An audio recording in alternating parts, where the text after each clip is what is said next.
Ja, hej, jag heter Johan. Jag skulle vilja ta ett lån på 15 000. Ja, nej men det blir fint. Ja, precis, det är för heminredning. Ska jag renovera hemma? Ja, men gott. Hej då, mamma.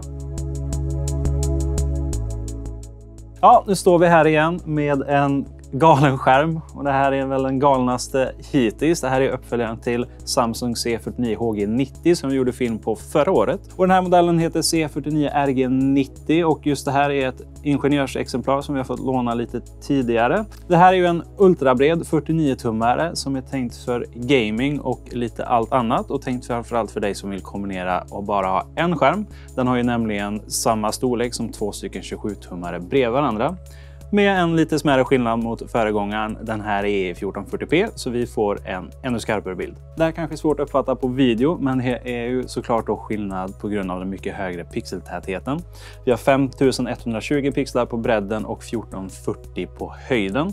Vilket ger oss samma pixeltäthet då som en vanlig 27-tums QHD med 2560 x 1440. Så det här är ju en skärm för dig som vill kunna gamea som en kung men även köra multitasking som en kung. Gaming-specifikationerna är 120 Hz, den har 4 millisekunder gray to gray och den har FreeSync 2. Spannet är mellan 48 och 120 Hz och den har LFC för dig som har ett AMD-grafikkort.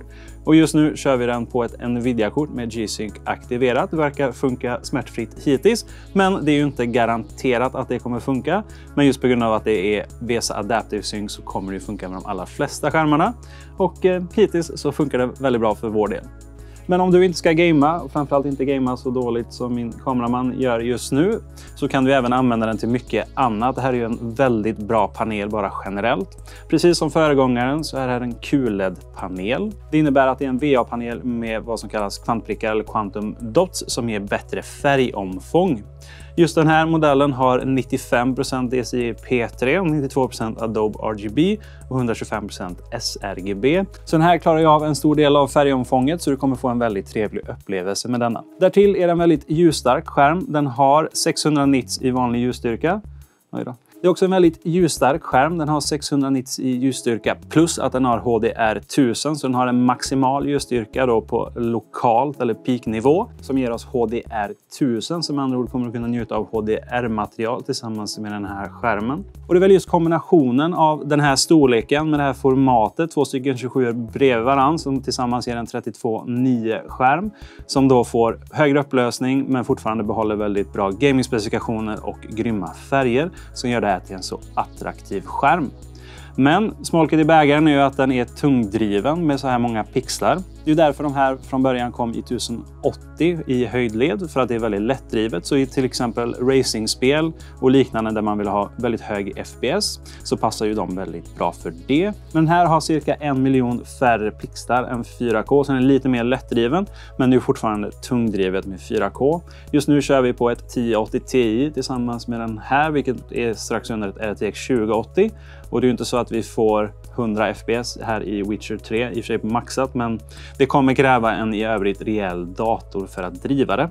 Men det går ju alltid att ställa ner upplösningen eller ändra bildförhållandet om man inte vill nyttja hela bredden på skärmen. Men när man väl nyttjar hela bredden så är det en fantastisk spelupplevelse. Som vi har sagt med tidigare skärmar, just att få böjen, den här är ju välvd med 18000R eller om 18000R.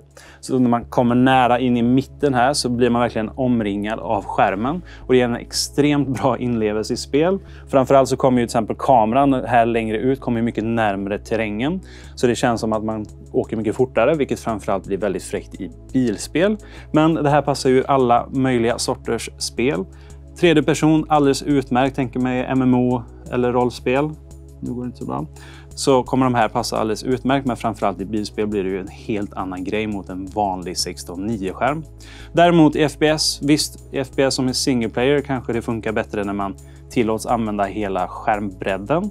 Men i tävlingsinriktade spel så kommer man ju inte kunna få det, för det är begränsningar just för att ingen ska kunna fuska och se vad som är bakom en själv. Men för de allra flesta, om du inte är inriktad på competitive, så kommer det här vara en väldigt trevlig spelupplevelse oavsett. Om vi hoppar över från panelen till ergonomin kan vi ta det lite snabbt. Till att börja med så är det en väldigt snygg skärm. Den är avskalad i designen borstad plast här längs med hela kanten och relativt tunna skärmkanter. Väldigt trevlig fot också i någon slags borstad gunmetal. Så trots dess enorma storlek och lite udda form så är den relativt subtil, om den nu kan vara det. Och den har behållit alla ergonomiska små funktioner ifrån sin föregångare. Med andra ord så kan vi höja och sänka den. 120 mm total differens. Den går även att tilta 2 grader inåt eller 15 grader bakåt. Sedan kan även vrida den, även kallat swivel på engelska.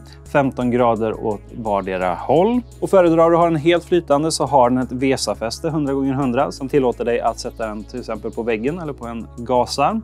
Tänk dock på att det är en tung skärm så du kommer behöva en kraftig gasarm ifall du ska göra det. Även den här gången så har vi en meny som är en liten spak här. Känns det också som de har uppdaterat processorn. Det är väldigt mycket rappare meny. Men här så kan du göra alla färginställningar och sånt om du så vill. Men framförallt så kan du komma åt till exempel Picture in Picture och Picture by Picture. Just när det är en så här stor och bred skärm så kanske man vill dela upp den så att du har högra sidan blir en hel 27-tummare och vänstra sidan en hel 27-tummare, så kan du separera till 2 olika enheter. Till exempel ska du ha desktopen här och så har du laptopen på vänster när du sitter hemma och jobbar men fortfarande vill komma åt till exempel rendera på ena datorn och sitta och mejla med den andra. Du bestämmer. Och sen så är det bara enkelt att slå över så äter den upp hela bilden på en enhet. Och på tal om att köra allt från en enhet så har ju Samsung ett väldigt bra program för att i mjukvara dela upp skärmen så att den agerar som att den är uppdelad i flera. Tyvärr spelar vi in det här innan release så vi har inte fått tag i den mjukvaran än, men den finns till föregångaren. Men den lär ju dyka upp på Samsungs hemsida inom kort. Och den öppnar ju då upp, till exempel om spelet du vill spela inte har stöd för 32.9 så kan du köra en 21.9 och använda som 2 separata skärmar här ute på kanterna. Om du till exempel vill ha Discord eller Spotify på den ena och en webbläsare på andra. Om du till exempel raidar och vill kunna läsa på om bossen samtidigt som du spelar. Vem vet, vem vet. Enorma möjligheter med så här mycket skärmyta som nu då äntligen har fått en högre upplösning. Och är du sugen på att rensa upp skrivbordet där hemma och byta ut dina, vad som nu kanske är 2 stycken skärmar till en enhetlig skärm som du både kan använda som en 32.9 som ett gamingmonster eller som en multitasking Allan, så hittar du länk till den här skärmen nedan. Men nu så är det dags att lämna er för den här gången. Jag är Johan på Inet och vi ses i nästa video. Ha det gott tills dess.